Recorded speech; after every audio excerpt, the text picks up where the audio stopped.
Hey, I'm Patrick Sane. I play Ethan McAvoy. He's the bad guy. Well, actually, the first thing about that was the director of the film, Will Molina. I worked with him on a previous film here in town called Check Beautiful, which he co-directed, and he was director of photography on. I thoroughly enjoyed my experience with him, and we had talked about creativity. I just got the sense from this guy that he's serious about making film, and the truth is, some of these shots that he was doing and weird angles he had with the camera, I went with it, obviously, but I was a little like, I don't know about that. I don't even think he's even catching my eyes. And then I saw what he did, and that's when I was really impressed. That experience right there, seeing that done and seeing his skill like up on the screen, I was like, man, that's the kind of guy I want to do some more work with. So, number one factor for me was the fact that Will Molina was directing. I'm interested in any film that I think that I fit. I'm always interested in character and a new character. And I haven't done a Western yet, so that was also kind of interesting. But for sure, Will Molina.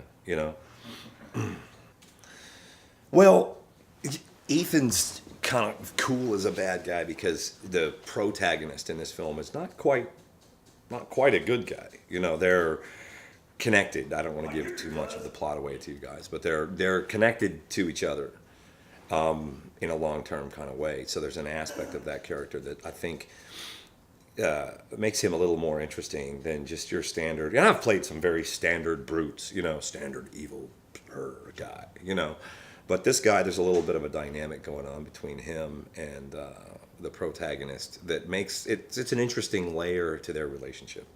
I mean, you're creating something out of the ether of someone's thoughts on paper, and then director's collaboration, and whatever your interpretation of that character may be, no matter who it is or what it is, it's always fun.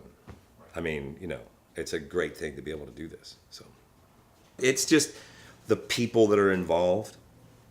It takes the word hope out of it. It's like, I'm confident that it's going to turn into something very good, and that's just the people on production side. Then, there's the acting ability of Haley Hussey. I mean, what I've seen so far, I've worked with a couple of the other actors before, and I feel like with the way it's being spearheaded and the way that it's going to be run by Will, that I know it's going to be good. I mean, I saw him do something with much less time to make happen. And when I saw what came out of it, I'm like, okay, well, and he's working. He's afforded the ability to work that much harder on this one. The script is good. The script adjustments they've made. Obviously, they have an open-minded writer, and she has jumped in and made some tweaks right off the bat, and kind of mingled some scenes and split them up a little bit to create a little more of an interest. The first script rewrite I thought was phenomenal. So, I mean, we still have time to go before that. So I feel good about the project, totally.